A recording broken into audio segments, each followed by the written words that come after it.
The following content is provided by MIT OpenCourseware under a Creative Commons license. Additional information about our license and MIT OpenCourseware in general is available at ocw.mit.edu. Welcome to the CDD Forum, Sensing Place, Photography is Inquiry. We have today with us Martin Krieger, who's a professor of urban planning at California, and who, interestingly enough, started out in physics and got his PhD in physics before moving to planning. And ask him how he made, that was an interesting shift to make that connection between the understanding of physics and issues surrounding planning. I first encountered his work in the pages of Landscape Architecture magazine in a wonderful article called "What's Wrong with Plastic Trees?" which was quite provocative and is the title of a more recent book. So I think you'll all be set for quite a ride here, a presentation of looking at the city, using photography, and as a form of research. And Mark Schuster will be giving a few comments after Martin Krieger's presentation. So welcome. Before I turn this over to Martin, I'd like to announce that Leslie Tuttle will be speaking next Monday at 6 o'clock on title? Leaving Tradition Behind. Leaving Tradition Behind, which is about several generations of Muslim Kurdish women and their families in Turkey, and the migration of the children and grandchildren from the village to cities and then on to London. So please join us next Monday. Martin? Thank you very much, Anne. I'll explain the title, which has lots of sort of $100 words in it, like ambiences and choreographies and sensorium, as I go along. First of all, it's really very lovely to be back in 10485 after having left it about 20 years ago, or 22 years ago, and see some of my old friends here and new people and people who were once sort of young and now are less young, as they say, and some of us who are middle-aged and now older. So it's really nice. And MIT has really quite a distinguished tradition in photography, as you're probably aware of. Minor White taught here in the 60s, I believe, and where Jerry Wiesner thought that somehow the arts could humanize the engineers. I'm not sure if that's, in fact, the way to do it, but it certainly was good to have Minor White teaching here. And my favorite thing about MIT is that if you go in E51 and E53 on the third floor, at least 20 years ago, there were photographs by Bernice Abbott of various physics experiments. Are they still there? In the president's office. They're spectacular images, and I recommend them highly to you. They're used for the Physical Sciences Study Committee. She was commissioned to do that. And if you don't know who Bernice Abbott is, she'll come up later. And I'm also grateful, in some sense, for having left MIT and gone Hollywood, so to speak, as you'll see. I teach at the University of Southern California, and as I was saying before, half our faculty would wish, if you ask them what they really want to do, they really want to direct. In any case, I thought inquiry and sensing is a perfect theme, because, in fact, that's what I'm up to. Let me give you a preview of what I'll be saying. I gather questions should be deferred to later on so that the recording can go smoothly, but I'll be glad to take on any questions. Normally I take them during. This work on photography, I'll argue, is a natural continuation of my other work. And what gave me the courage to pursue it, besides getting older, was the work of Diderot in the French Encyclopedia of 1760, Charles Marville's work of 1860, where he photographed Paris before it was eviscerated by Baron Haussmann, and Eugene Adjet's photographs of Paris at around 1910, 1920, as it slowly but wasn't modernizing yet. My insight was that I didn't have to be an artistic photographer to do the work, but I could learn an enormous amount from the artists and the craftsmen in the field. In other words, I didn't have to worry about whether I was going to be a great photographer, but I could learn tremendous amounts from the techniques and styles and methods. And if someone said to me, "You're imitating Diderot," I would say, "Thank God." In other words, I'm not worried about being original, which for an artist is crucial. I have other concerns. There are several themes that come up in my work. One is I'm interested in repetition. I'm interested in phenomena that happen lots and lots and lots of times, not unique events. As you'll see, for example, I've photographed about 800 storefront churches in Los Angeles. Each one of them is special, but in their toto, there's a story to be told, which I think is rather interesting. I'm interested in ordinary things, not extraordinary things, things that happen every day. It doesn't mean you pay attention to them every day, but they're around. When people talk about, people who do make motion pictures, and they talk about the background sound of a room, because no room is silent. There's always things going on, the heat, ventilation, air conditioning, the outside sound of the traffic. The word they use is ambience, A-M-B-I-E-N-C-E, or room tone. And so I'm interested, as you'll see, not only in what's ordinary visually, but what's ordinary sonically or orally. I also use the word choreography, and what I mean by that is the idea that people's motions, collective motions, are coordinated. A factory depends on people working together. Because if you don't do your part, the next guy can't do theirs. And so one of the things I want to do is figure out how in the world to convey that choreography, which, by the way, is very difficult to do visually. And there are whole books devoted to how do you make visual representations of dance. You know, what are the right kind of photographs, what's the style to use, and so forth. And there's people who worry about this a good deal in the dance business. The other theme is what I call the sensorium. What I mean is, what is the experience of a place like? How do you record it? How do you record it archivally so that 50 or 100 years ago, 50 or 100 years from now, you have some idea of what it was, you know, what it felt like. Probably we know the most about cities and what they were like from novels and verbal descriptions, certainly smells, sounds, and so forth. And can we do, and of course, you know, not everybody can be Flaubert, but can we do interesting work without being great writers? And that's an interesting question. My second big thing, besides the themes of repetition and the sensorium, is that I take technology, and I'll explain what I mean, as the transcendental condition, to use a Kantian phrase, for the work. In other words, it sets up the conditions for doing the work. So that if I use a wide-angle lens or a certain kind of color film, some things are possible, some things are not possible. You can always push the envelope, but you're always pushing an envelope given what's possible within a range. All right?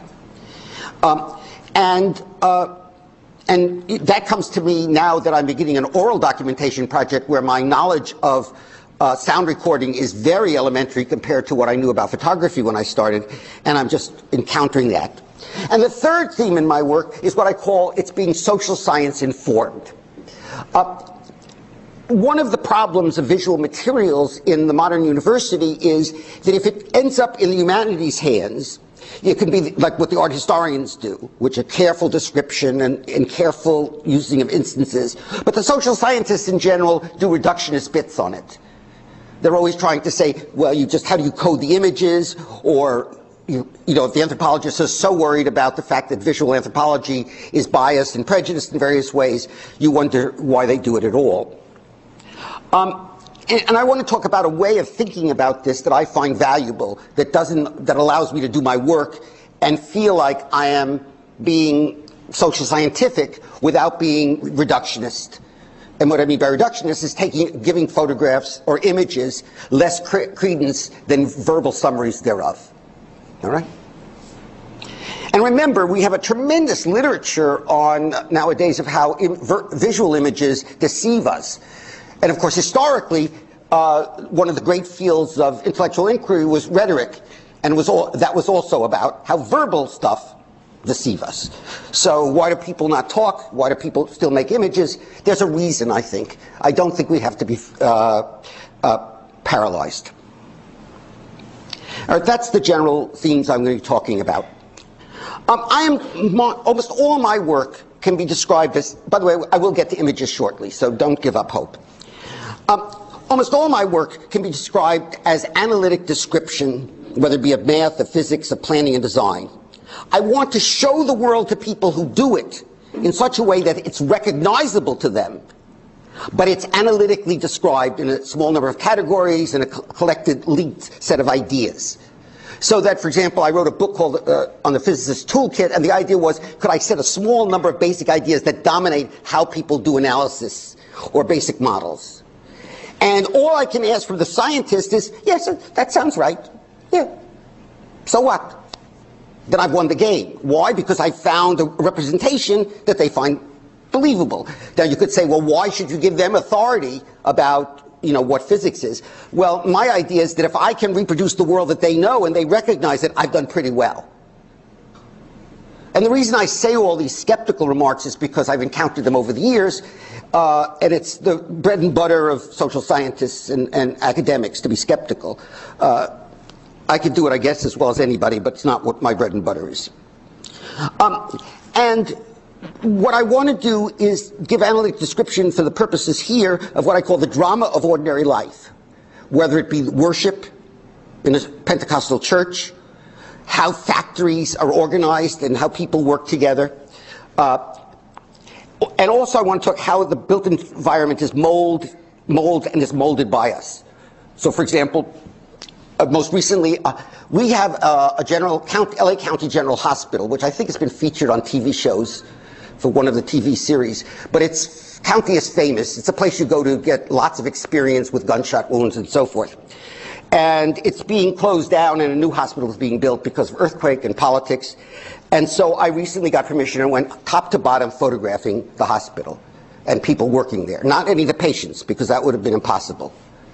Because it'd be interesting to ask, how is the design of the place affect the coordination of people in it? And of course, you could do lots of field work, but one of the possibilities is just to do the photographs. And I spent about 3 or 4 days literally going through the hospital with a guide. Now, one question you might ask is, why photographs? Why you are doing photographs when most of your career is writing fairly analytic books? I wrote 4 books on mathematical modeling, including quite technical stuff on mathematics, 3 books on planning and design theory, where I use religion and phenomenology. Where do I get warrant to do this?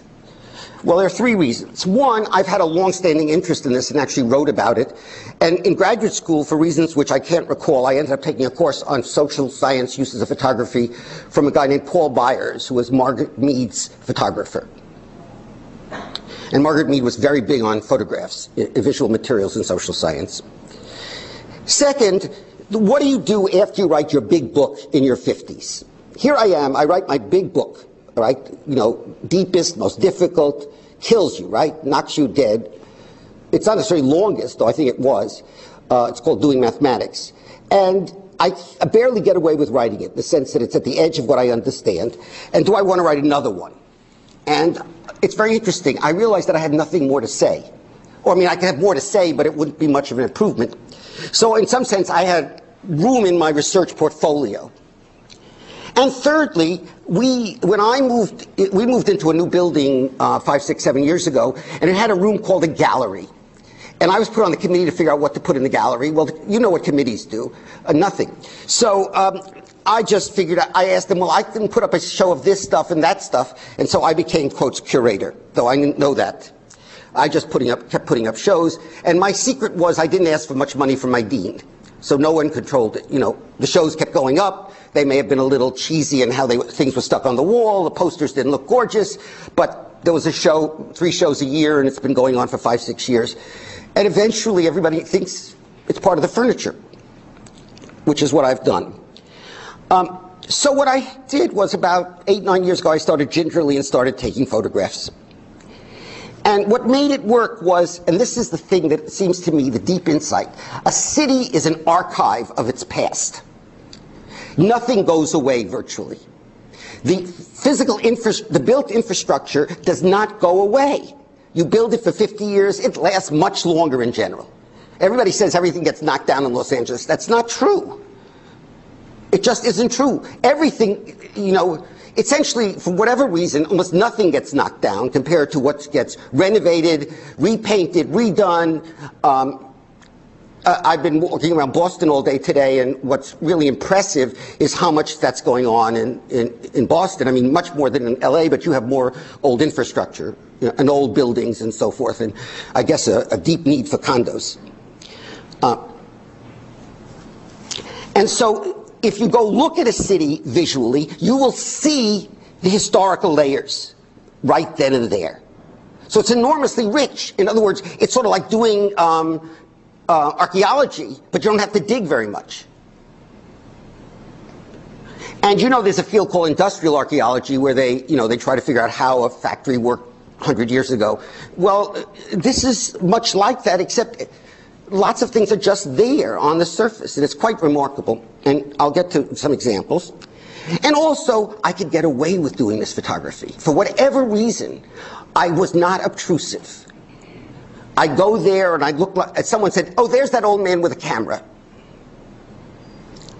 And that's wonderful, because that means they don't care about you. They don't think you're up to anything harmful, for the most part. I would go in and I'd say to a factory owner, I'm a professor from USC, I'm interested in developing an archive of industry in Los Angeles, it's for the libraries. At about 1/3 of the time, they say yes. Well, if you have a hit rate of 1/3 or 1/5, you're in business. Because all you have to do is ask 5 people to get 1 yes. Of course, that's not true probabilistically, but there's something else. But the point is that the hit rates are fairly high. The major thing you have to realize is most owners are never there until 11 o'clock in the morning. The owner's not here is the usual line if you go early. What owners are doing before 11 is something else. The other thing you have to realize is that because someone says no, you just go to the next place. You never ever worry about the people who say no. You could say, well, don't you have a bias sample? The answer, I'm sure, is yes. But if I have enough of them, I figure the biases will get worked through. I'm sure the places where they're torturing people to work will not let me photograph, but I do not believe there are very many of them, statistically. Because the places where they let me photograph do not look like heaven. And the other thing that helps is that I'm dogged. I recommend it highly. I would go out every morning, 3-4 days a week, and photograph. When I was photographing churches, I would go up and down the streets of Los Angeles and systematically go up and down the streets. And you don't run out of them, and some days you hit pay dirt, and some days you don't. But your secret is you keep doing it. And if you keep doing it, you'll beat everybody.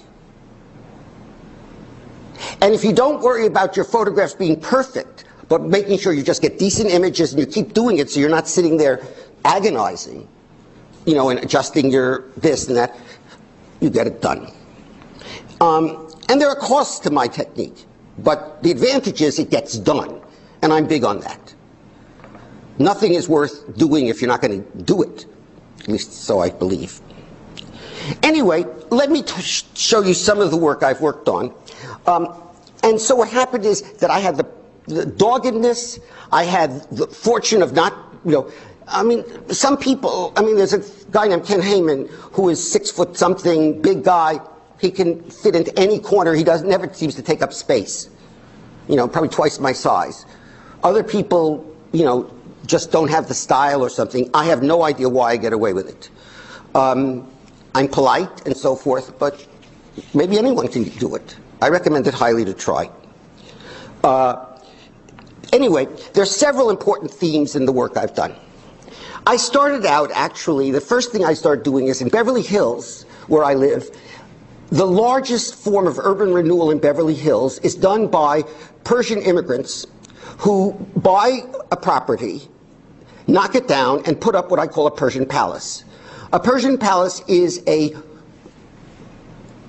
Western design that's been translated to Tehran's modern section, and then when they come here, they want to put some version of it up. It always has lots of balconies, lots of columns. It has a window over the front, which is sometimes with fancy glass. It fills up the envelope. It's a mansionette, and there are lots of them. Now, Beverly Hills is undistinguished architecture. So people say, oh, it's destroying the quality of our architecture. And I consider that one of the canards of the lowest sort. The quality of architecture for the price of the house is probably lower than any place in the world. It's not that it's bad, it's just undistinguished. It's not architecture, it's some sort of, you know, you wanted some years Georgian was popular. All right. So I started photographing the Persian palaces, as I called them, and I didn't like doing it after a while. I realized this is just too funny. I was making fun of people at some level, and I didn't like that. And then I noticed I did some other things, and let me give you some examples. Let's see.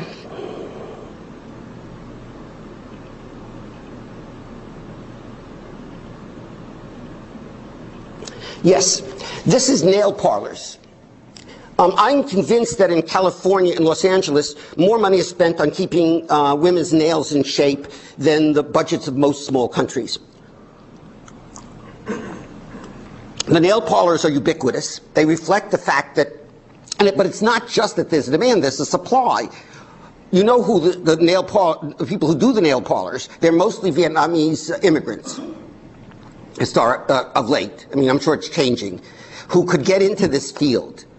For some reason they started and they get into it. And nail parlors are everywhere. I don't know if that's true here, but where I am, they're everywhere. And so I started noticing them, and once you start noticing a few, you start seeing them everywhere. And that's the basic phenomenon in most of my work. I notice something, and then when I open up my eyes, I just don't notice one, I notice hundreds. That's the deepest thing. So for example, yes. These are houses, storefront houses of worship. Not all of them are storefront houses of worship. This is First Church of the Rasta, for example, here. All right, and this is not really a church. I mean, it's a market, actually. But the Jefferson Boulevard, in fact, once had plastic trees on it. And let me just show you a typical, these are not the most standard of the ones. Let me just see if I can find one. Yeah, this is you know, a converted movie theater and so forth. There are loads of them. And then I can show you some more in a moment. Yes. Another thing is I started noticing Los Angeles, as you probably know, has one of the largest municipal utilities in the United States, if not the largest, the Department of Water and Power of Chinatown fame. And it has everywhere, it's a monopoly. It was meant as a monopoly. It essentially scared out and bought out all the competitors in Los Angeles so it could run the grid itself. And so it has these electrical distribution stations, which are places which take the voltage from a high voltage to, say, 4,500 volts. And then it's distributed around and lowered for your home use, all right? And so it turns out there are about 135 to 150 of these stations, and so I visited them all right? Once I started noticing them, you see, and these are the first 20, right? And, you know, like this one's a palace here. Can you see if I do that, you see, yes, all right? Some of them are undistinguished. Some of them, this one looks different because it was a different company that built it. And it was LA Gas and Electric, and in 1937 they were forced to sell out. But many of them look like these they're monumental structures, okay? And what happened is I started noticing them, and I was fortunate. This was before 9/11. I could get a list of them all from the Department of Water and Power. I'm sure after 9/11 I could not have gotten it. But I was fortunate the guy liked me, so he was willing to let me see it informally, the list.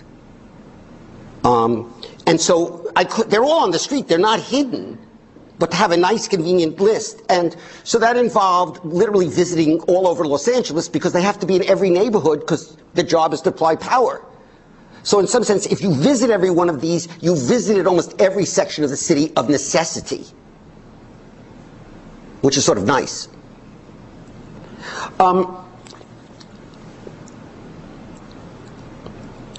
I also did things like, for example, let's see, where is it?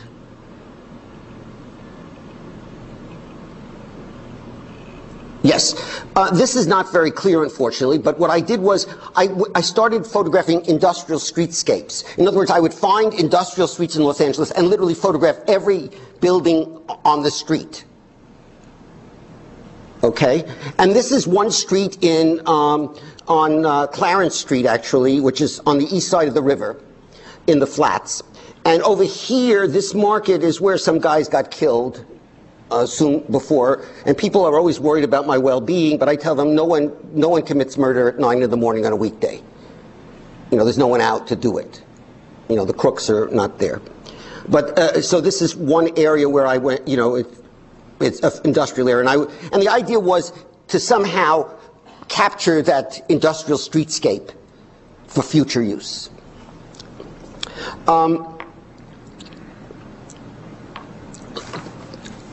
Now, what informs all this work? The idea is of repetition, that there's not just one of them, but there are multiple.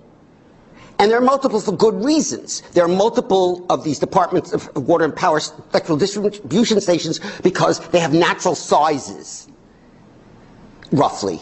You can't make, you know, you don't want to, it's sort of the solving a networking problem where you want to break it down to smaller units, but you don't want too much centralization. You have the right level of centralization and for the power needs.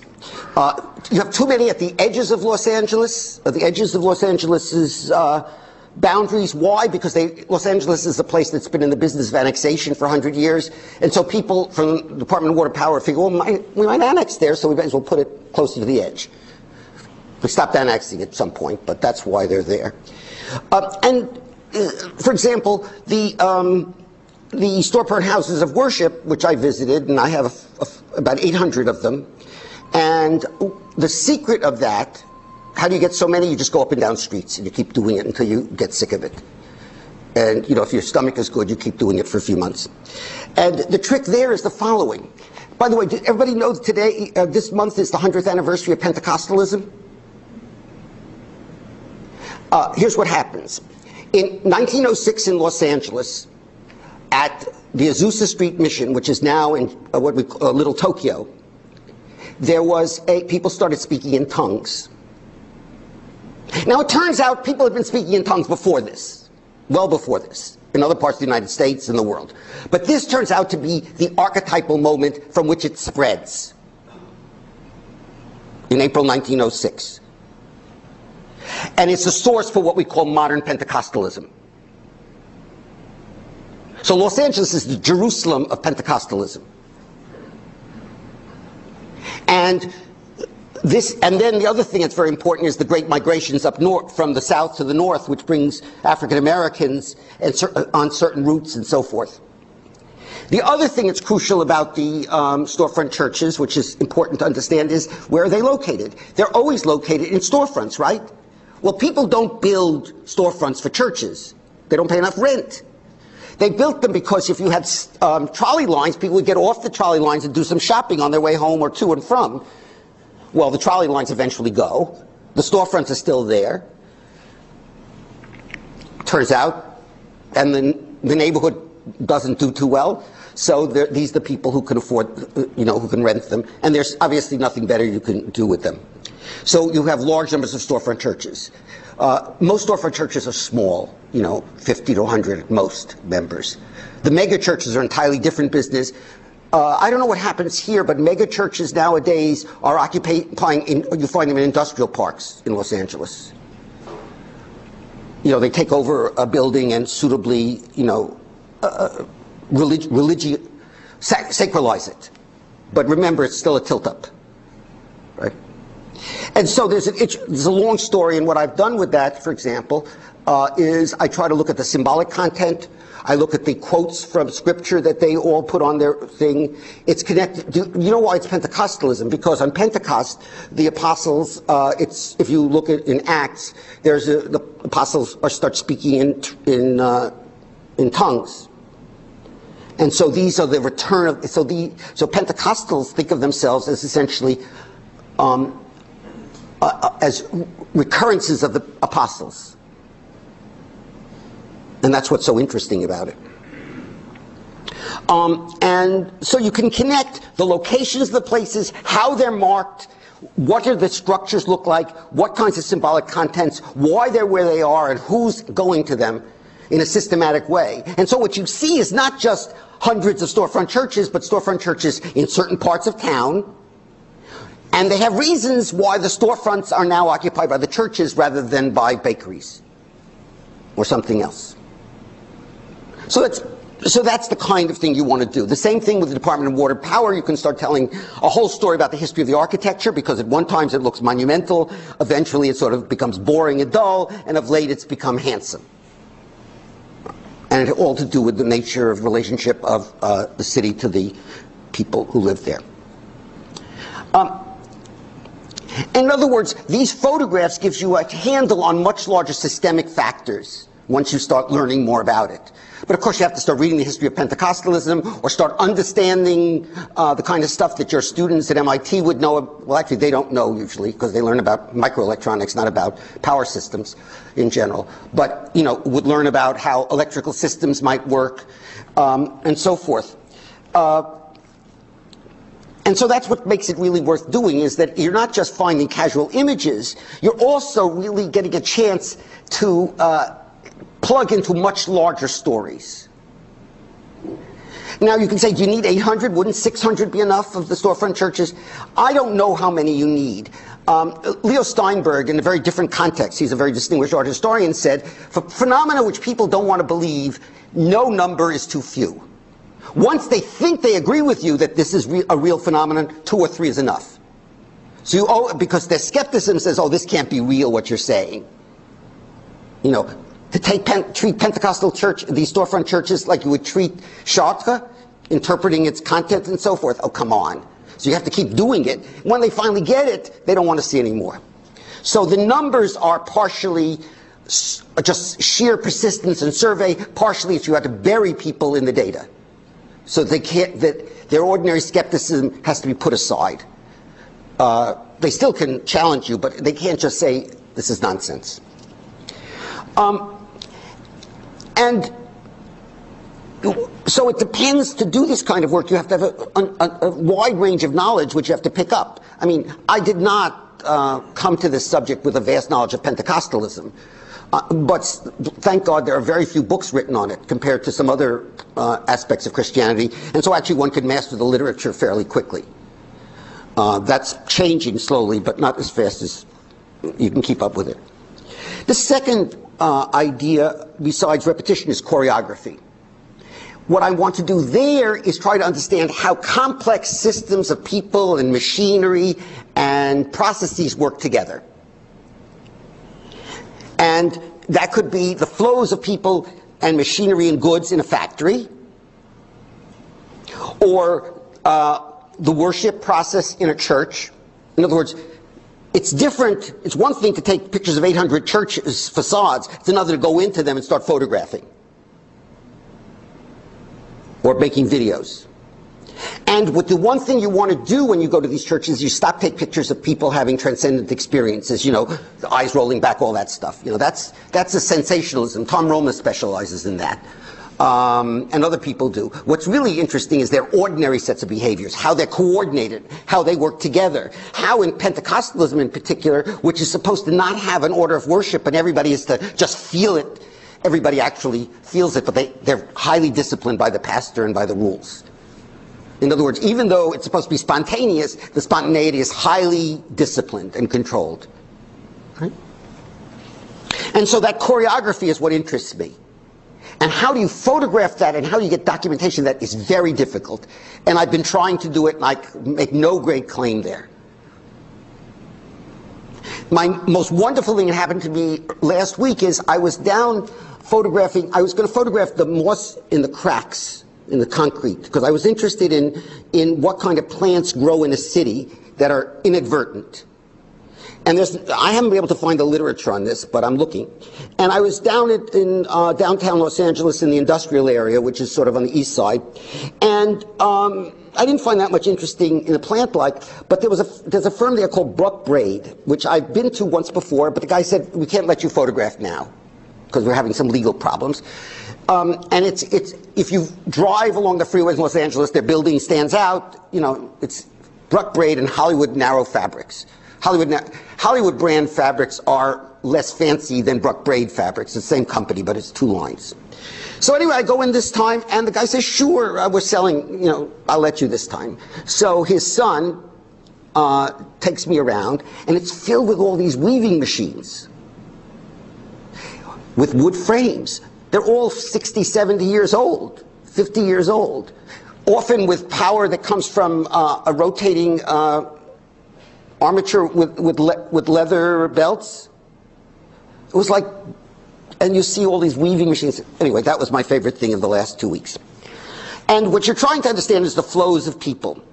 And the big thing, by the way, of getting my chance to go inside industry is I never used a flash, I never used a tripod. In other words, I didn't interrupt them. I didn't tell people to pose for me. You might be able to do much more. All right? Lee Friedlander's book of At Work is all images which were, if not posed, with flash and all that. But I wasn't invited in as a great photographer, and I figured that my whole idea was to get all my images before they decided to kick me out. And in the church thing, it's very interesting. I'm a Jew from Brooklyn, so you can imagine, I'm not exactly about to be converted. And, but it turns out they're usually not interested. They'd like to know if you're religious a little bit, but I could go, most of these places are quite willing to let me photograph their service. Now, you know that many churches make DVDs, and CDs of the minister's sermon, so you can buy it on the way out. In fact, one of the big consumers of sound equipment are small churches, with CD burners and the whole shebang, because you can buy it. And but this is different, and they seem to be, they've been very open to it. One of my students is a Pentecostal minister, and so he thinks the world of me, bless his soul. And so he said, sure, introduced me to the church. I photographed and his special service, which went on for too many hours for everybody. But what I'm really telling you about is about access, about those issues which are terribly, terribly important. Because you're asking people to let them into their most sacred places, or their private lives.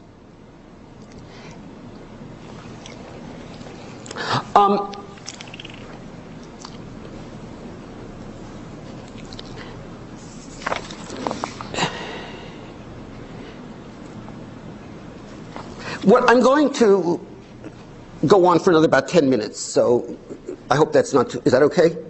Fine. I want to talk about 2 other issues, technology, and finally what I call social science-informed photo documentation. I'm fascinated about how the technology I use for photographing makes a difference. I'll admit, I use film. I use transparency film. I do not use digital. If you want to have a long discussion about which is more archival, my attitude is film is wonderful because it sits there in the dark. And if you don't get it wet and too hot, it'll be there in 50 years. I don't know what to do about digital right now. 5 years from now, maybe there'll be a better way of doing it. But I'm not going to worry. But depending on the lenses used and so forth, it's certain consequences. And I discovered early on in my work that a wide-angle lens is what I needed. I needed to stick my snout into the world and see it all. And that's what a wide-angle lens allows you to do. You get very close, but you have a wide view. So you can see context and detail. And also, I didn't like the idea of using a telephoto lens because it made me feel like a voyeur. I mean, I'm a voyeur clearly, so that's not the point. But it made me feel like a dirty voyeur. And so I've ended up using, film, which has consequences in terms of its sensitivity and color faithfulness and so forth, and wide-angle lenses, which have other consequences.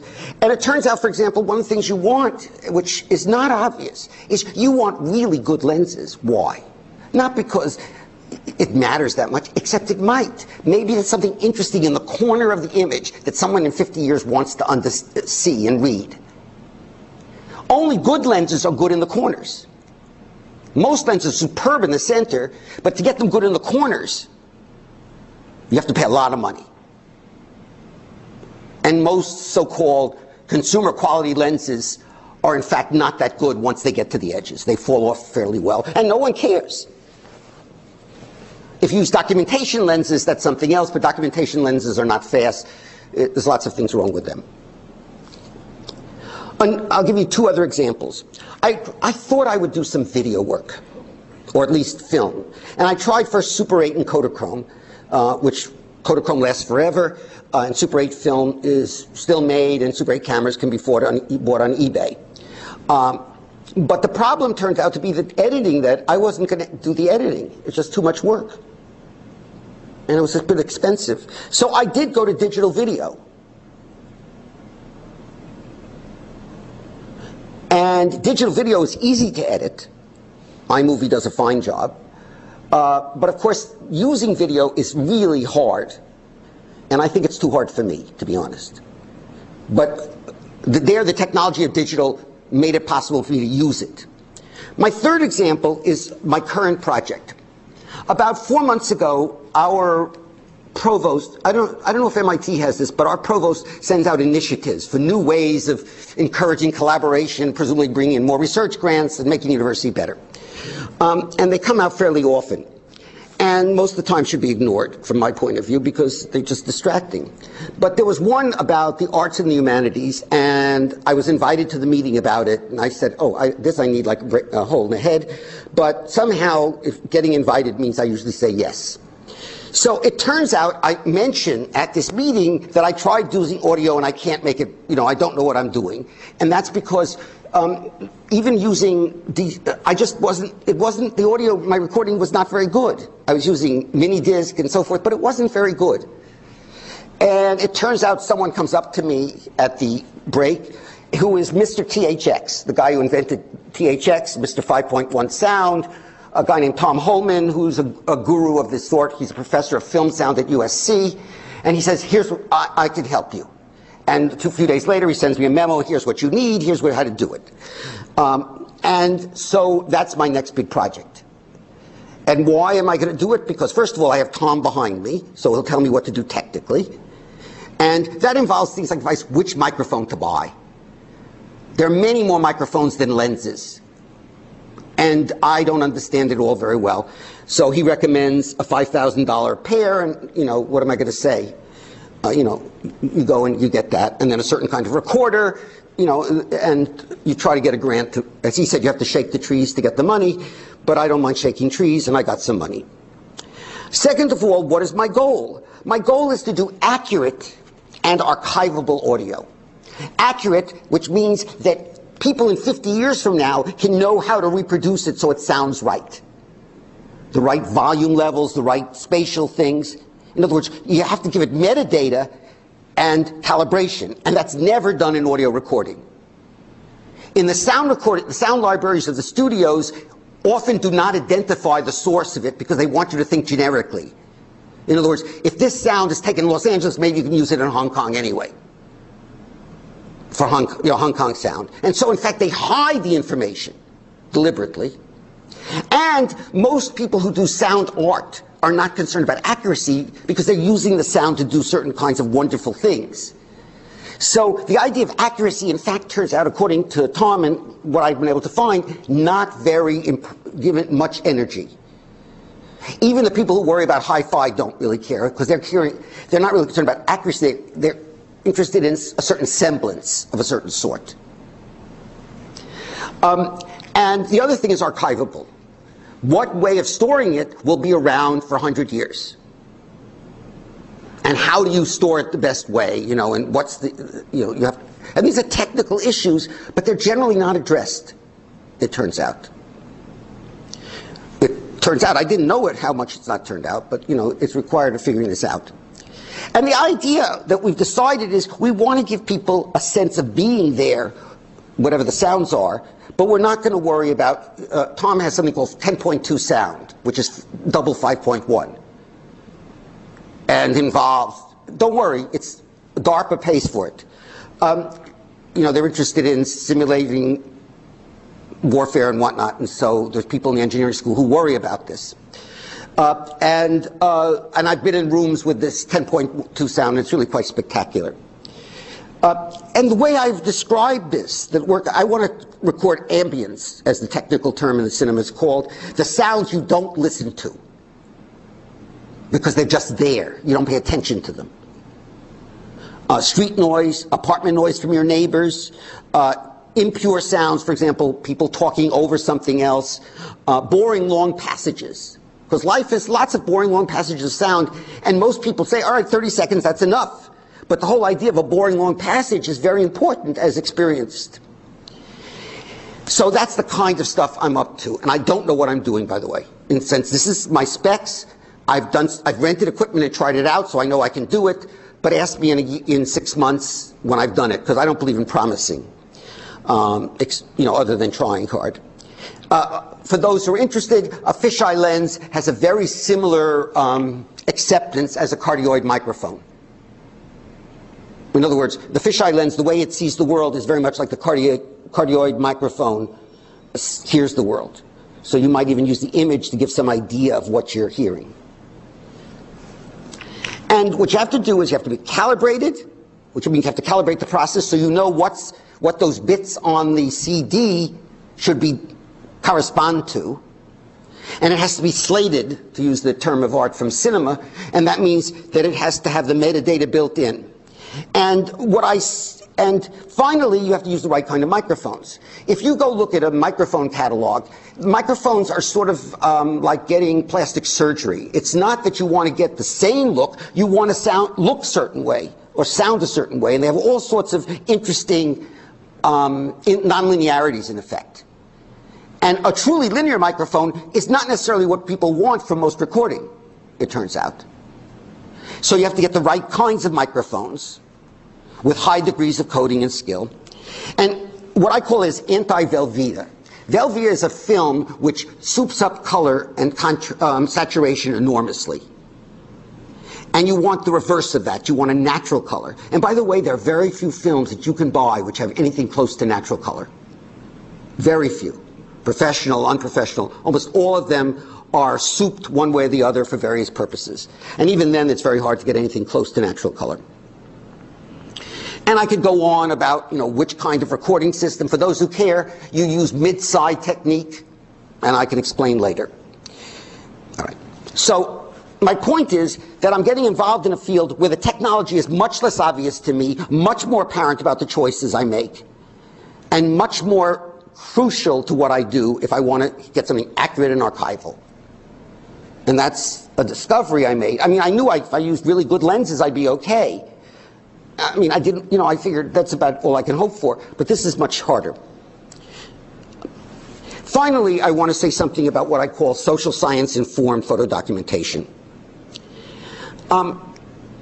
If you read the literature on visual documentation, for example, what's the journal? From the Society of Visual Anthropology Review, or what's the sociological one called? I forgot, but there's one the sociologists run. Or the literature on visual stuff. As I said, there's all the skepticism, and there's all this stuff about methodology, the right qualitative methods. And if anyone's had to teach a qualitative methods course and try to use visual images, I mean, after you read the articles on qualitative methods about visual images, I don't know why anybody would use them. It sort of takes all the pleasure out of it.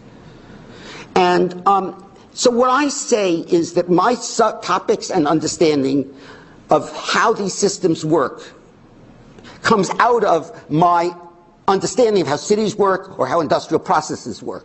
I'm fortunate that I have a historian of Greg Heiss, who's my neighbor, next to my office, and he's been writing about the history of industry in Los Angeles and more general the history of industry in cities. And so I have this expert to consult with. I walk in and say, look what I found, and he'll tell me what it means. And what I say, in other words, is that I don't have a methodology, but I have a well-informed mode of inquiry with lots and lots of information. So if I'm writing about, as I told you before, about the storefront churches, my secret is that I'm not just telling you cute remarks, but it's based on the scholarly literature. And the people who know about storefront churches will know that I'm not that stupid about it. right? I know the books, I know what the main arguments are, and so forth. There are two other things that I think that I would like to say. I could not do this work if I didn't think there were people who did work like it, who are universally acknowledged. All right? Let me give you some examples.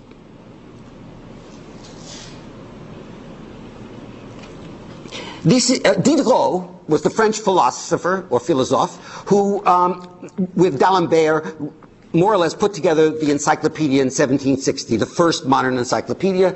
And you've probably seen images like this one or this one, which are wood engravings from the encyclopedia. You can buy a whole 2 volumes of Dover volumes of all the illustrations, or many of them, of various industrial processes. I gather that Diderot did a lot of field work himself, but he also stole the images from Réaumur, who was doing similar work. So there's some questions about who deserves all the credit.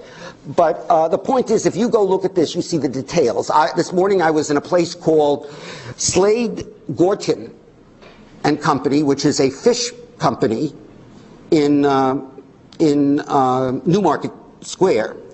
And I walked up the stairs, and what did I see? I saw the engravings from Diderot for making fishnets.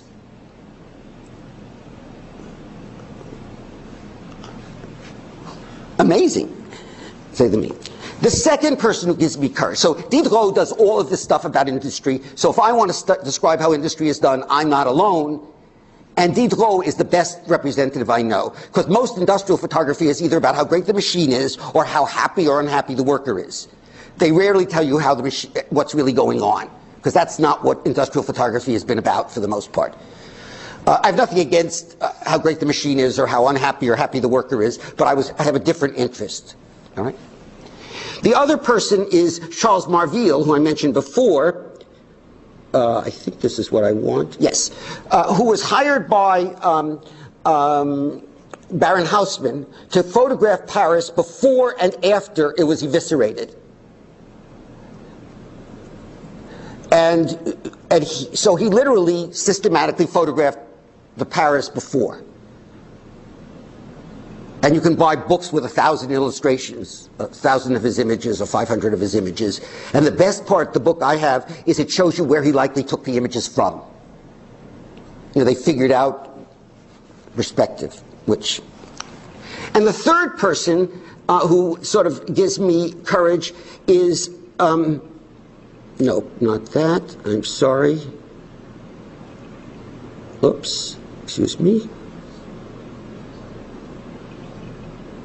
Is Eugene Adjet, who you probably have heard about, who John Starkowski sort of idealized at the Museum of Modern Art. And this is one of his photographs of a, I don't think I can make it bigger. I'll try, but I don't think, can I? No, it won't matter. All right. This is of a store window in Paris. And he has 7 or 8 different topics, from store windows to parks to interiors and so forth. And he makes these images for artists to use, right?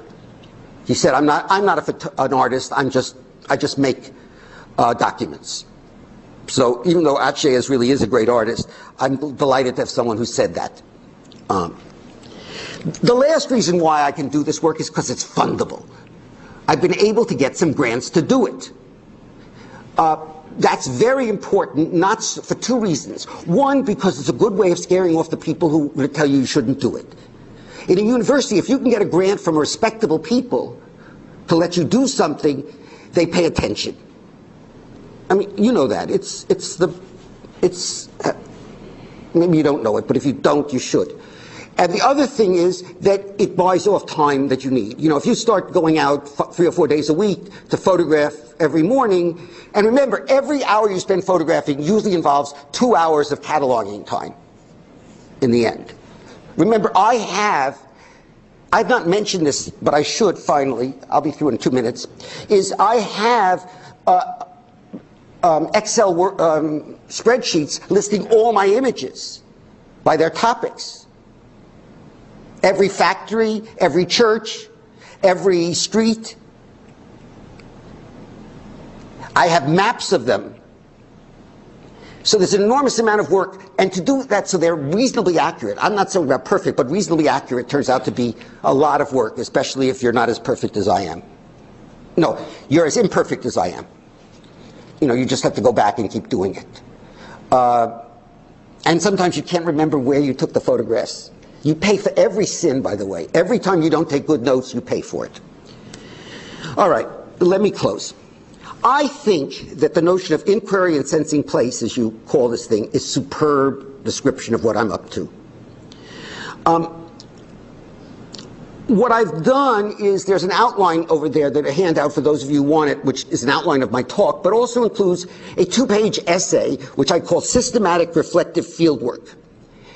Because I've been challenged by people who say, well, how can I rely on your data and so forth, I've had to think a lot about how do you justify doing this kind of work to your skeptical colleagues. And I'm not talking about people who just want to give you trouble. I'm talking about people who are honestly skeptical. You know, who think that it's better to do a statistical analysis, or who somehow say, well, what about what you're leaving out? And my job in doing this project was to figure out how to justify it. And about a week ago, maybe 2 weeks ago, I said, well, I started looking through my notes, and I figured out a story I could tell, which is what I call the systematic reflective fieldwork. The systematic, as you can get from what I'm doing, is you keep doing lots of it in an organized way. Reflective, you try to understand what you're doing, and you do lots of fieldwork. Is that enough? That's a good question, but that's what, you know, what justifies what I do. I have a terrific time doing this. I'm getting away with murder. But I think it's really valuable. What happens with all this work is it ends up in an archive in the university. That's the most important thing. We put on shows and so forth. But I'm not worried about making books of this or anything. That's not my purpose. My purpose is to have an archive that 60 to 100 years from now someone can use for work. That means if you want to do a good job on this, you've got to give them the kinds of indexes and information so they don't have to go crazy trying to figure out what you did.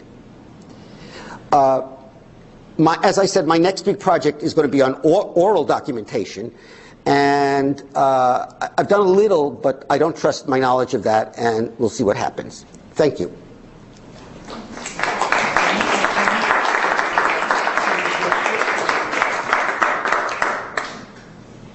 We've asked Mark Schuster to give a brief comment.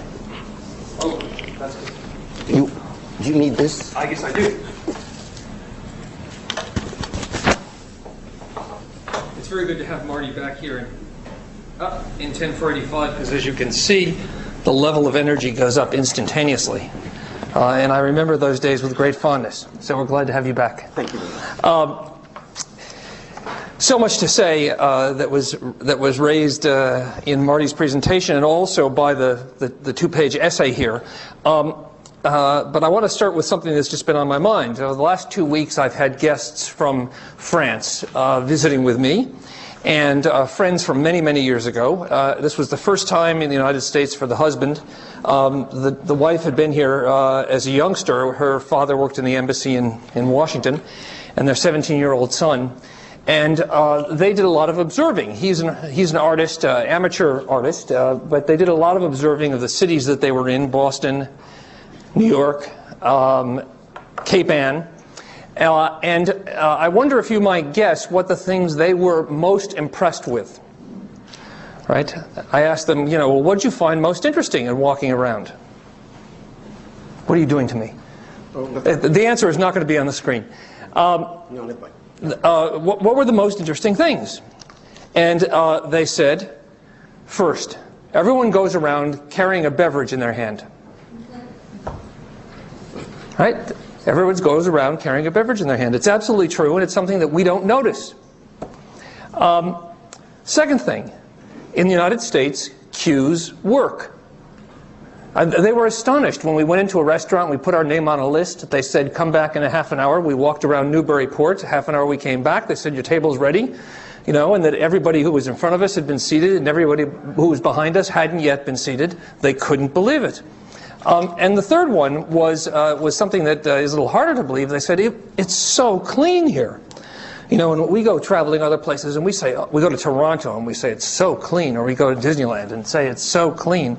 Well, here are French folks who came to Boston and New York and said it's so clean. Now, I was astonished at their power of observation, and it's not a power of observation that I have, and I think there's a clue in what Marty has said about this repetition, to work at it and do it over and over again, that really reminds us that it's hard work, but it's work that's worth doing. Marty said toward the end, I don't have a methodology. I don't buy that for a second. You know, I think that he does have a methodology. It's an unconventional methodology, perhaps. But there are echoes of this methodology in things that many of us have read. I just grabbed a couple things off my shelf. For example, I didn't bring the book down because it's too big, but I remembered when Larry Vail and I taught qualitative methods, and I want to disagree about that in a second. We used an essay that Kevin Lynch wrote, which was called A Walk Around the Block, published in 1959. It's reproduced in Michael Southworth's collection of the published articles of Kevin Lynch, and it uses a methodology that's a first cousin to what Marty was talking about. He would take people downtown, and they would walk Newbury Street, Arlington Street, the alley between Newbury Street and Boylston Street, Berkeley Street, and he would ask people, you know, we are about to take a short walk. Don't look for anything in particular, but tell me about the things you see, hear, or smell, everything and anything you notice. And he tries to capture in an essay, then, what people have told him about this little voyage around one small, simple, ordinary block in Boston. It was probably more ordinary then than it is today.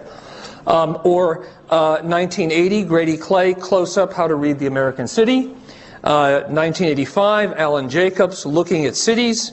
John Stilgoe, 1998, Outside Lies Magic. Or Grady Clay again in 1998. Real Places, An Unconventional Guide to the American Landscape. All of these are using similar methodologies to what Marty is up to, and all of them are dealing with the same fundamental problem, which I think is Marty's problem, although he hasn't quite named it, and that is, how do I take it home with me? Right? Because there's two things going on here. One thing is his experience of being out in the field, looking at these things and reflecting upon them, and the other is, how do I capture that and take it home and save it so that someone else can have something of the same experience? Okay, and I think Marty would be the first to admit that that person 50 or 60 years from now will not have the same experience. Right? It'll be a different experience, although you can work as hard as you possibly can to make it an as equivalent experience as you possibly can.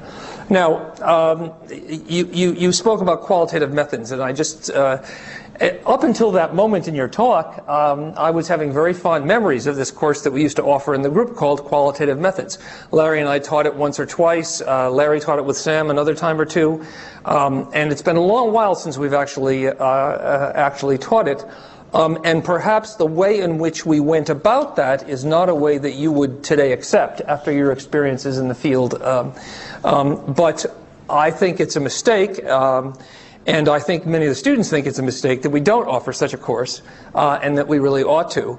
And maybe you suggest to us, Marty, a way to do that. Stilgoe, in the beginning of Stilgoe's book, he talks in the very first few pages about how he started conventionally for many years with a syllabus, and eventually he sort of threw the syllabus away, and he said, what my course is about exploring. And so as we explore, what we're going to explore is going to change from year to year as I get reactions from students as they come back from their experiences in the field. Now, I want to say something about photography, I suppose, because that's what this is about, and maybe speak about it a little bit more personally. I have found, as I have traveled of late, I have often left my camera at home. And the reason is because I got really tired of looking at the world through a rectangular frame and spending all my time viewing it this way rather than viewing it this way. Maybe the key is the wide-angle lens. And maybe that's what would make a difference. So I do take the camera along when I'm on a project and need visual evidence of one sort or another to illustrate the project. But I have found personally that it has been more restrictive for me.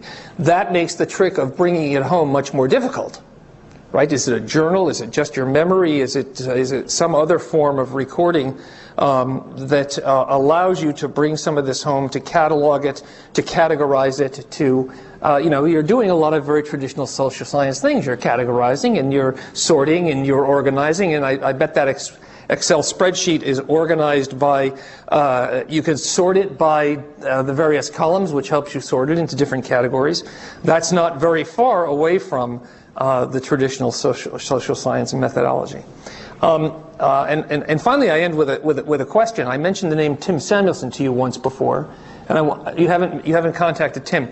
Tim has worked with one of the photographers who came early in. Help me remember. Did a book called Unexpected Chicago. With Camille, right? And they've been working on storefront churches in Chicago. And Tim is the cultural historian for the city of Chicago and would be an interesting person to talk to about their experiences going out and photographing and documenting the storefront churches. So there are some thoughts that I'd like to put on the table. We need to give you a chance to ask questions, so let's turn to that. And maybe I'll give this back to you, Marty, and you can... Well, I think it's better to let them ask us questions, but they're going to be of you, so... Right, yeah. Questions? Well, I just have one question in relationship to Mark's Yeah. comment about the work. Is it categorized? In other words, if I look at the 800 pictures of Pentecostal churches, are they categorized, or are they just categorized by address and so forth? There's information about them. There's information, for example, about what their biblical passages are. There's one thing, it lists the biblical passages in each. In another column lists the symbols that are on the church. Another column, what else is there? Those are the two things I can think of immediately. If I were an architect, by the way, and the architects think differently, they would start saying, how has the building been modified? Or color. Yeah, well, no, I didn't do that. And obviously one could do much more of that work. But the architects, for example, there was a woman in Houston who was concerned about the modifications of the buildings, which was interesting, but nothing I spent much time on, frankly.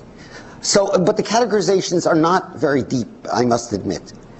Someone else would have to go through it all and start thinking much more deeply about what they were looking for. For example, what are your neighbors? My favorite one was next to a hotbed motel, for prostitutes. On Western Avenue. Yeah. I had just a couple of other comments about this. One thing, I'm sitting here with tremendous regret because at one point in my career I was documenting bridges in Boston and came across an archive in a bridge house in South Boston, which were the engineering records, photographs of every bridge in Boston taken every year for about 50 years. Oh my God, how wonderful. And somebody had rescued them. And I took a bunch of photos for what I was working on at the time. I probably still have those photographs, but I'm sure the rest of it, along with the bridge house, and one of the last remaining bridges of its type, were swept away. And when you were showing this, I said to myself, goodness, there are lots of archives actually like this out there that people have done based upon their particular cut at the world. Engineering, for example, all these bridges are documented for other reasons. And it might be quite extraordinary to begin to collect those archives into a meta. No, that's exactly what's valuable about university. The thing about universities, they don't disappear too soon, too rapidly. And they don't throw out archives too often. And that's what their big advantage is. They're long-standing institutions. And, libraries are like that too. But there are very few places that would do that. Most corporations eventually with their corporate, The Huntington Library just got the corporate archives of something of the Southern California Edison, with photographs, just infinite amounts of photographs that were taken for technical reasons. What? A lot of them are done in a very regularized way. Yes, with first-grade quality. And the major problem is, at some point, it's too expensive to keep them, so they shred them, or, you know. And so, you know, anybody here who's a historian has worked in archives knows that the miracle is if you could only get them to forget about what they own for 100 years. I just had two other random comments. The other comment I had was that if you didn't do Pentecostal churches, just pick anything, move to the building next door, and then go out and record all buildings like that building, you would come up with a similar and equally provocative story. No, I think not. I think actually taste matters. I think that I have pretty good taste. Maybe not superb, but not bad. I mean, my trick was most people including Vergara, do not worry about Pentecostal theology. They just like the pictures. They just think they get off on the religiosity. But do they know anything about the history of Pentecostalism? Very little. Do they care about the theology? Very little. That's why I find Tom Roma's pictures a little bit too much. You know, yes, it's nice that they're rolling their eyes back and they're feeling the spirit, but I think we owe those people more than that. And it may turn out that the stores next to the buildings next to the churches have an interesting story, and maybe it's better. But my intuitions are no. But you might be right. Well, I think my thought was slightly different, and I'm not meaning this to be skeptical in any way. I'm just saying that one of the beauties of this is I could go to Greek Revival homes and do all the Greek Revival homes. I could go to homes made with a certain kind of pattern or brick or made by, and the environment is filled with an infinite number of these patterns. And the problem is to choose examples that allow for rich elaboration. And it depends on your own skills. I mean, I cannot do what an architect will do, you know, who sees the world entirely differently. You know, I mean, acutely aware of when they have foam columns rather than, you know, real columns, all right? And all that stuff. But I think that, so it's a question, and why in the world was I interested in that religious stuff? I'd written a book on religious figures as model entrepreneurs. The first chapter was on Augustine, the second chapter was on Moses, all right? I got a grant for that too, which is why, I mean, the point is that I was acutely aware there that if you take the theology seriously as such, you learn a lot. Not that you have to believe anything. But if you take it seriously, you go very far. And that was my discovery. In other words, if I understood why Augustine did what he did, I could understand things about decision-making that were illuminating. Now, do I think he really heard some tree talking to him? You know, in the backyard when he said, you know, the tree said, take it and read, and opened up the book and pointed? Or that what's his name, had a flash of life and fell off the donkey? Paul? Who cares? But, you know, I'm a Jew from Brooklyn. So it doesn't matter to me. But, I mean, you know, for Christians, it's obvious, for certain kinds of Christians, it's a very important issue. But as a scholar, what matters is to take those events as serious accounts, which then are illuminating. And that's what really is wonderful. But I think your point is very well taken. I mean, I don't think that I know what's interesting. I don't know. You know, I mean, you know, a good Marxist probably could take the, you know, the garbage on the street and convert it to a good story. But probably the good Marxist is Karl, and you know, the rest don't do as well. Yes. Well, first of all, thank you for your presentation. The lecture was very impressive, especially as the various recordings and pictures also offer a window on the organizations of the spaces that you're looking into, like, you know, the organization of the Pentecostalist meeting house. Yeah. But my question is, the great 19th century surveys of cities, which this makes me in a way think of also, had a very particular motivation, a particular purpose, which is to map the proletariat and understand how it could be in a way. How you can control the disease, the source of disease. Right, exactly. How then further would be normalized afterwards, etc. So I was wondering what your particular motivations is. From an outsider perspective, it seems that it is motivated by the fleetingness of Los Angeles as an urban. Los Angeles is the least freaky place. It's very ordinary. Yeah, like I mean, Boston seems weird to me. Yeah. But, you know, the whole thing of Los Angeles exceptionalism strikes me as unlikely to get you very far. But let me go back more seriously to your remark.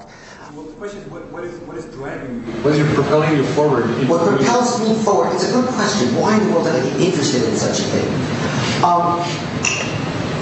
One of the things is it was so interesting visually. Second of all, there were so many of them. And third, I had a feeling I knew I could do something with it. And those don't sound like cleaning up the idiots in the world or, you know, solving problems. And maybe I do have some nefarious purposes, but I suspect a lot of it has to do with, and also it was distant from me. I mean, I've gone, for example, where I live in Los Angeles, there's lots of synagogues, which are not storefront synagogues. But there are, you know, and, you know, essentially four Jews have 5 synagogues because, you know, they have one they wouldn't go to. But the point is that, the point is that there is sectarianism there. But they don't wear it in the same way. It doesn't quite evidence it in the same way, all right? But there is stuff like that. And by the way, it wasn't only Pentecostal churches. Storefront churches include lots that are not Pentecostal. And they're part of my large sample. You know, but Pentecostalism is just very rich with sectarianism. That's what makes it so wonderful. It starts out as one movement, and then it gets racially and then it has arguments about whether it's the first or the second or third, what is it, you know, salvation. I mean, the whole bunch of interesting issues which split them up. And therefore, it says, for example, when it says read the Bible, all right, you know, you'll see all that. Why do they say read the Bible? Because you're not supposed to listen to the church. You're supposed to read the Bible. But it's more than that. If they say something in Spanish or English, there's always some argument that they're having. And I think I've always been fascinated by Protestant sectarianism. But why? Because I never understood it.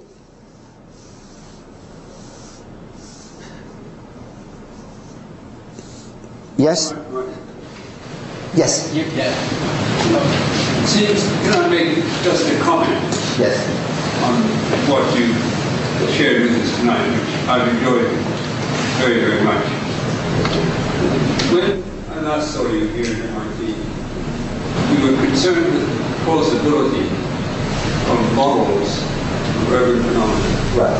And the great difficulties of operating those in any way that would give you a predictive description of the conditions that a city needs to meet in order to perform well.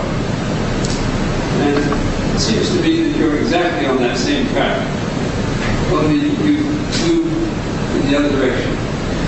You said, I want to enable those who would model how the late 20th century city worked. You gave plausible accounts of the data I give of what the city was doing well and what it was not doing. Let me see if I understand you. The change in my work is when I'm doing field work, and remember, I didn't always do field work most of my life, all right? I sat in my office. Field work in the library. Yeah, at best.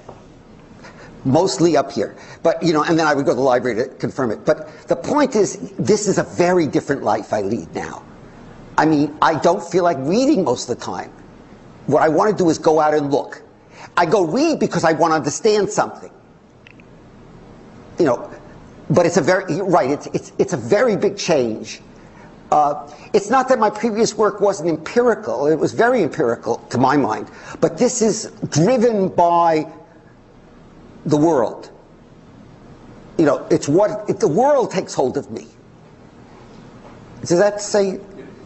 And it's very powerful. I mean, the example is my walking around Boston this morning since I got off the plane. And I used to live here, but I never walked around. I never saw anything. And no one else I knew either did much of it, as far as I know. They must have. Maybe they were closet viewers, but they never mentioned it. But the point was that it was so interesting to look at. First of all, I had new eyes, right? Because, you know, I'd seen other places.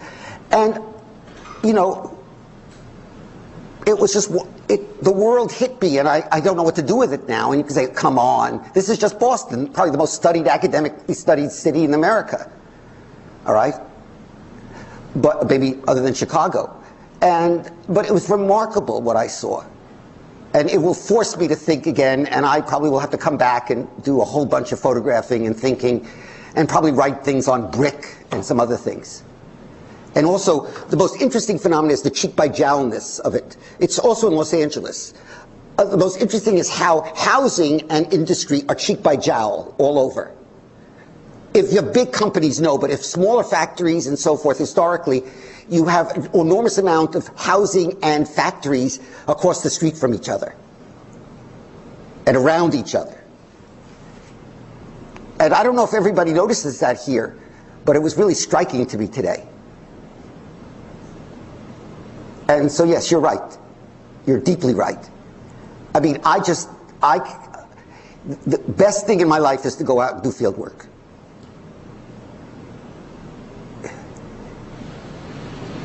I want to take that one more step. Right. And say, how would a designer take advantage of your insights and your taxonomies? 2 points.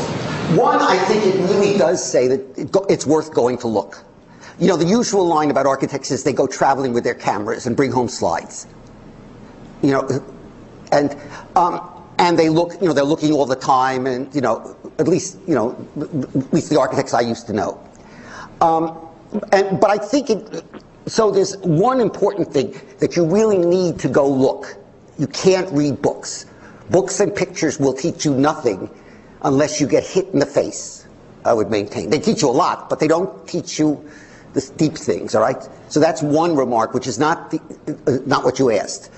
But, I mean, to say that is probably not surprising to professors of design. You know, the students, that's what you tell them, go do field work. The other point is that if I'm lucky, what I do is make it impossible for people not to see things. Usually after I've shown them, I put up an exhibit of something, like the storefront churches. The typical remark I get is, they said, my God, now they're everywhere.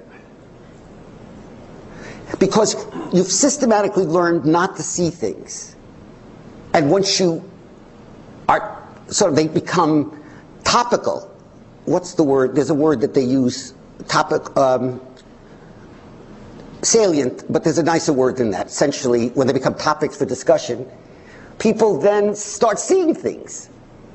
And one of the major purposes of the work I do is to make people see things that are, I mean, I told you I'm photographing mosses, you know, in the cracks.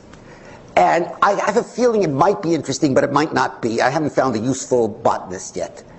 There's lots of people, by the way, if you care about something called roadside ecology, where people worry about, you know, what happens on roads, and there's lots of money for it. But this is in cities, you know, and I found one essay on mosses in cities. But once people hear about this, they can't help but see. Especially if I have something interesting to say, which at the moment I don't. Does that answer a little bit? I mean, in other words, I don't know if anything I say is so important as the fact that it's there, that's unavoidable. You know, it's just unavoidable. Or when I talk about worship, it doesn't, there's nothing profound there. It's just that people don't take it seriously, if that's what I mean. You know, they sort of dismiss it unless they're a professor of religion or a believer. But there's other ways to take it seriously.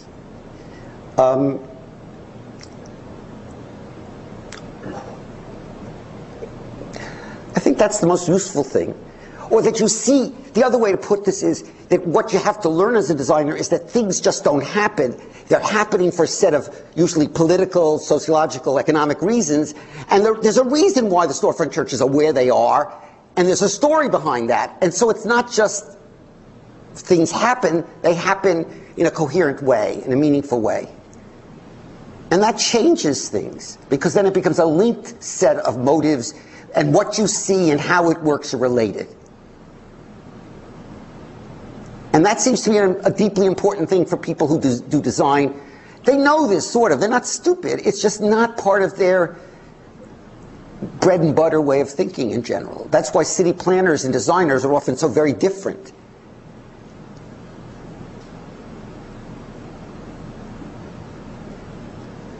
Anything? One final yeah. thought in that respect. What you're doing for us is saying you must attend to a greater number of conditions than the ordinary conditions. Right. You've got to be reasonably flat in your priorities. Because many of them, there could be the seeds of what we need to do next. Right. So it's that enlarging number of conditions to which you attach respect. The gentleman over there who was saying to me, well, could you do it with everything? I think it's not true that everything counts. But the idea is to learn a few more things. I mean, you can't tell people everything counts, because that's just disastrous. You know, that's the kind of advice that's paralyzing. But to give them more things that count is just amazing. And if you choose the things with some care, you know, it could be this Morse idea is ridiculous and stupid, you know, that I really can't go any place with it. But we'll see. And the sound stuff, I don't think will be stupid. But, you know, it might turn out not to be productive. It's an empirical, it's an intellectual question. Can you make something of it? Yeah, I mean, you know, my thing I'm right now thinking about is, what does it sound like to be in your apartment with traffic outside? And how you don't hear it. Where I live, there's always accidents. And most of the time, you hear a crash, you don't do anything, you go on, you know, after a while. It's interesting. I don't know what I'm talking about here, but hopefully in a year I will.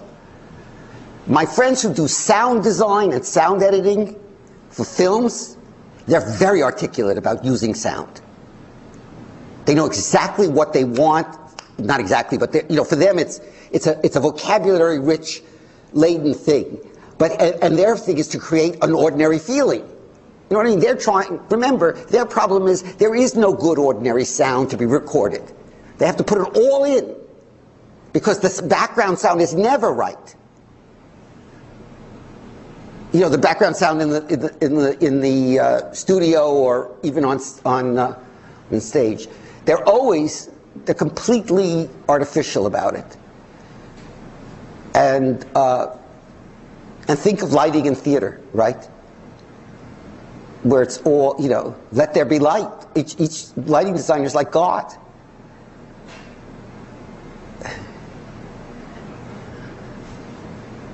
There were some questions. Thatcher, did you have a question before? Yeah. Well, I was going to ask you. I think you sort of revealed the answer, but I was going to ask about your comment when you said, you know, perhaps 800 makes a better argument than 600. What is your argument? But it sounds like your argument is this exists. You give it to the future. Well, no, that was a joke partially. Probably I could have stopped at 600. All right. I could have stopped at 100. I know that. And could I have stopped at 400? Probably. All right. But there were questions of representativeness. It wasn't at 400, but I needed some other parts of the city. I had to feel like I was running out of interesting cases. I mean, I've gone to about 40 clothes manufacturers in Los Angeles, you know, where they do sewing or cutting, maybe more, all right? At some point, it doesn't seem like I'm going to learn any more. I went to maybe let me give you another example. I went to one very large foundry where they make things like for Saturn rockets, the round parts, the thing that holds it, the bands and so forth. And that's very high purity metal, you know, you can imagine. And it has the biggest, you know, forge in the West Coast or maybe in the world and whatnot. And it might be nice to go to another one, but one's enough probably of that. On the other hand, there is a foundry in downtown Los Angeles, which is my favorite one, called AlphaCast. And what do they make?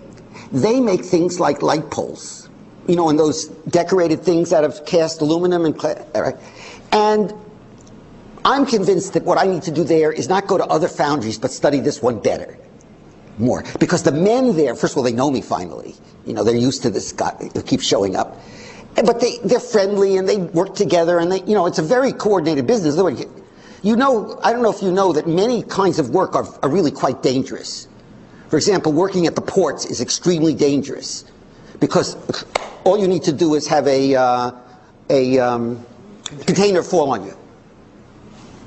Splat, all right? And this happens. So so let me give an example of that. I had a guy who took me to the ports. He was a high guy in the ILWU, International Longshore and Warehouse Workers Union, which is the West Coast union. It's much less corrupt than the East Coast one. All right, Harry Bridges, you ever hear of him? He was an Australian guy. He was a communist. You can imagine how popular he was at a certain time. He was the leader. All right, and worth knowing about. And so Dominic took me around. Dominic's father was the founder, one of the founders of the union, I'm told. And Dominic is about 72. He still works at the port. He's also a professor at a local community college. And so we went to about 7 different kinds of ships. Roll on, roll off, so-called bulk loaders. I could give you the names of all these, all right? And he wanted me to see it. Now, you know, he had his own agenda. He wanted me to show the men at work and be sympathetic to them, but I come from the background where that's free. So that wasn't, he didn't have to work on me. But, and so I was able to go to, you know, 7 or 8 sites.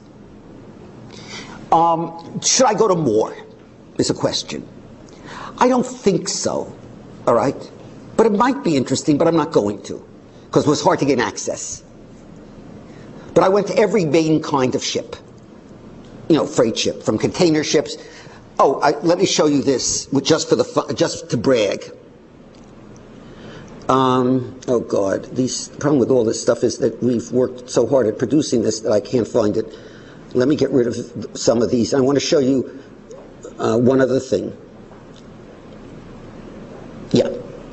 These are photographs I took. Oh, where are they? Oh God, come on. Are they here? No. Yeah. These photographs here are, you see them in the poster.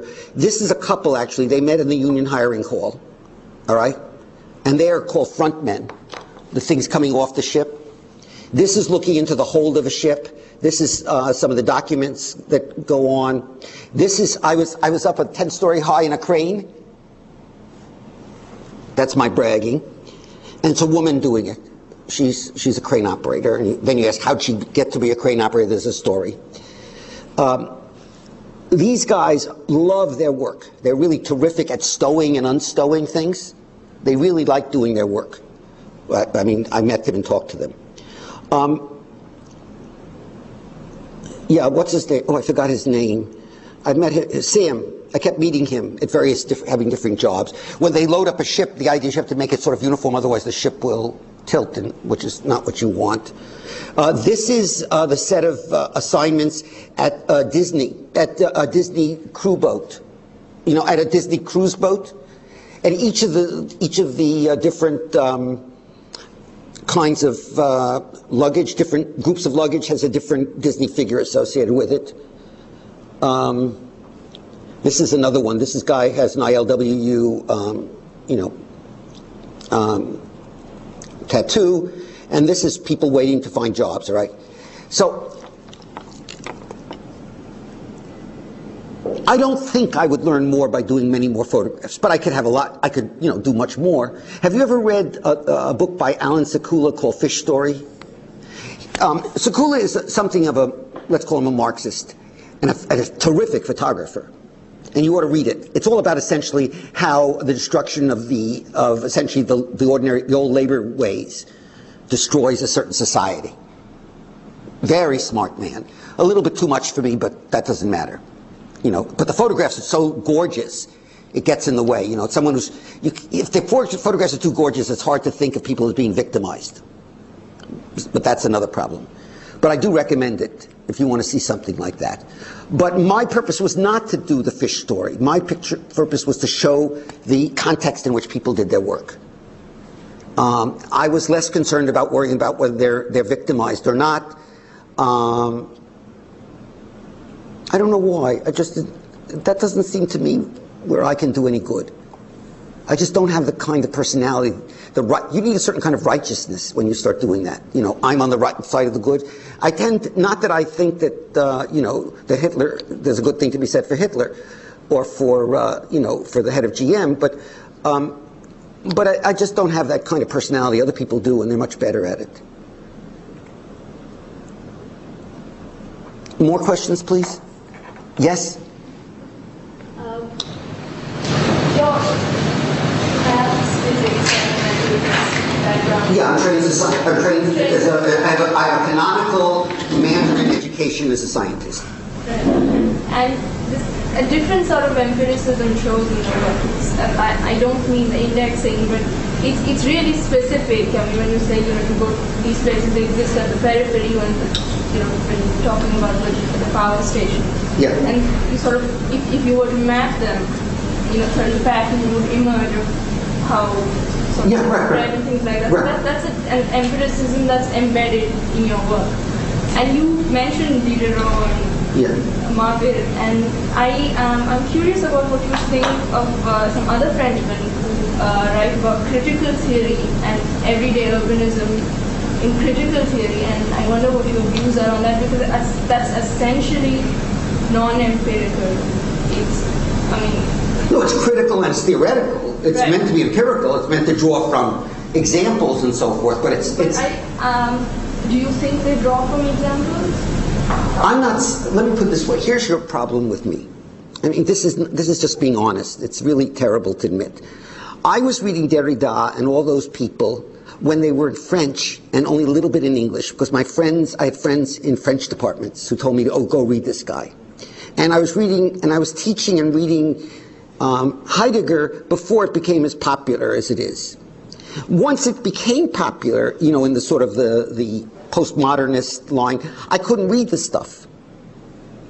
Which doesn't mean I just don't have the stomach for it.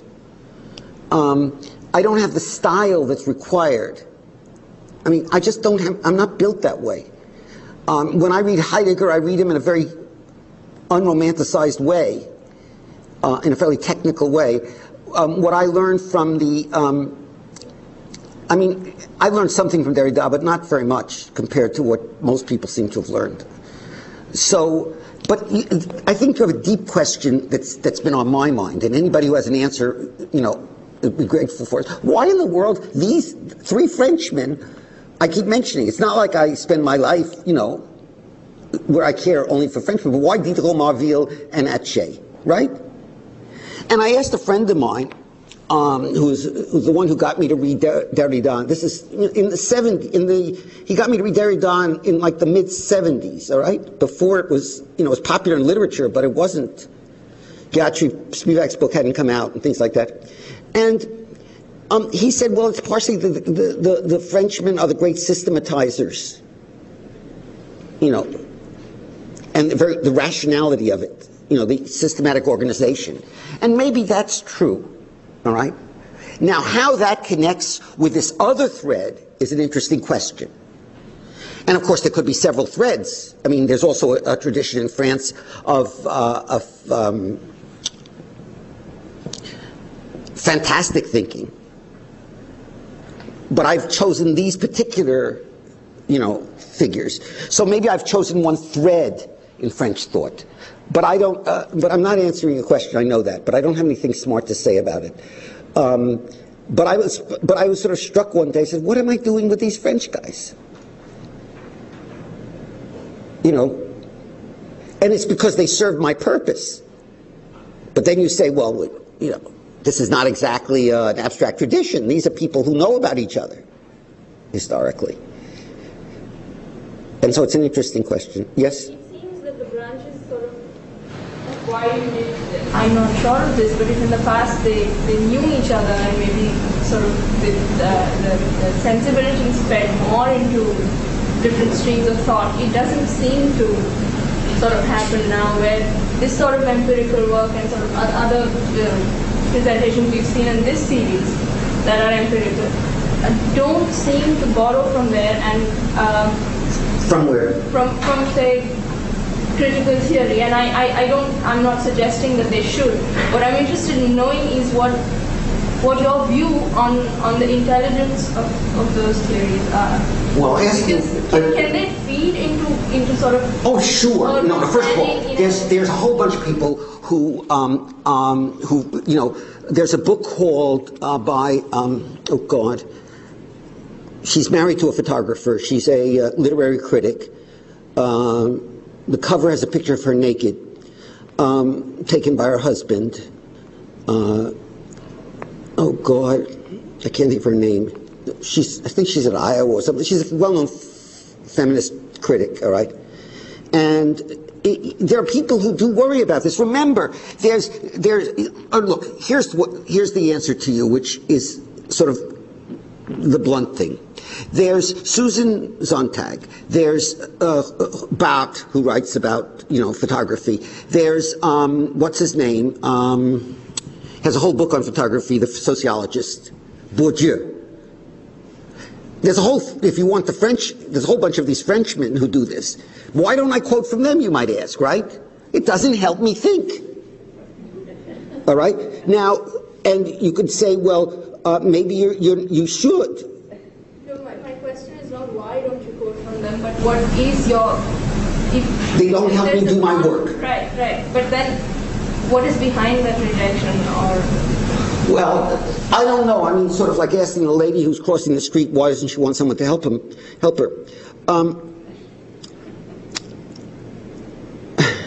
because it's obviously, I mean, you can... No, I think it's a good $100 question. And maybe not everybody is concerned, but, you know, we know what's going on intellectually. There's a whole bunch of people who are concerned about postmodern photography. There's a whole bunch of people who do read those people, all right? And, you know, photographic criticism is imbued with discussions about and Susan Sontag and in fact this book, which I can't remember the title of, is amusing on these kinds of things. And there must be people who are very much influenced by it. Because I'm not a real photographer. That's the point. I just take pictures. Real photographers, look, what I mean by photographer is someone who is either part of an art tradition or a photojournalistic tradition or maybe a commercial tradition. At best, I'm part of a documentation tradition. All right?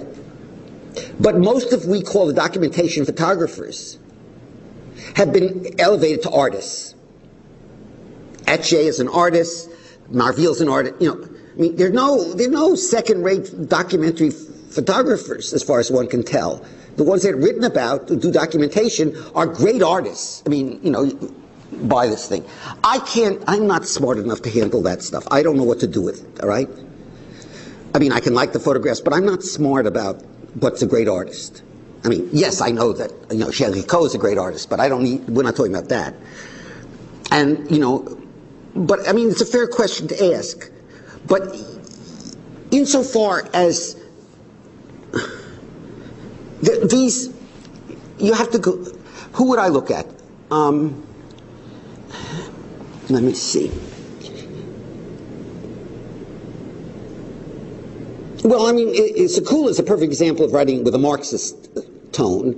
And there must be a whole bunch of people, photographers, who now write with, you know, with a postmodernist Frenchy tone. I just don't keep up with it because I can't read it. I don't have the brain for it.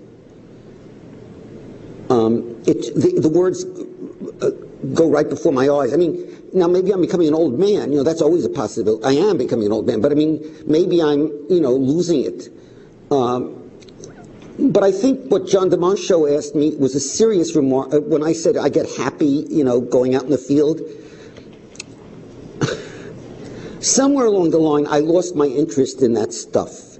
I mean, I was reading an article in Technology and Culture, which is the Society of History of Technology magazine, a marvelous article about scanning tunnel microscopy and as an instrumental community.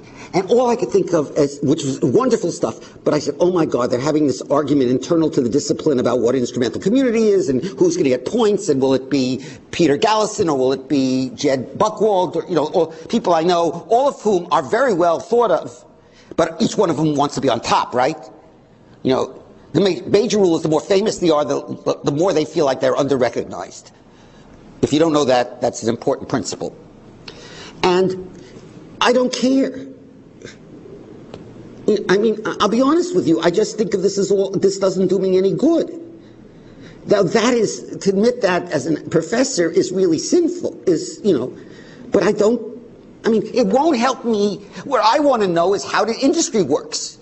I'll read Phil Scranton, who writes about industry and cities, or I'll read my colleague, Greg Heiss. I mean, I read his stuff religiously, even though he's a friend, because, or that's a joke, but you know, because I learn how to think about things. So, yes. I think that's a good place to end. Yeah, fine. All right, I mean, all right, good. Is that okay? Yeah. Good. All right, thank you all. Thank you.